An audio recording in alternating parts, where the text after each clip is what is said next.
We are here today to warn you so that you don't continue running towards hell. We are here today because we know that the Holy Spirit can change you. We know the Holy Spirit can save you.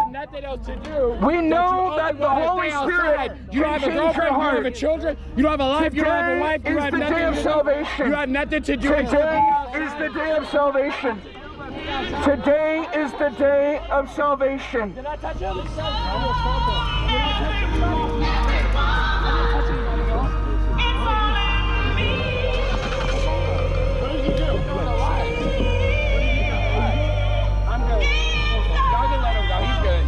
Thank y'all, though. Hands on me like that. Thank y'all.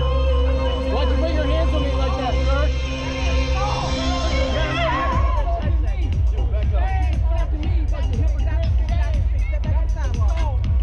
You don't love the law, and God sees it. God sees you, and you're saved.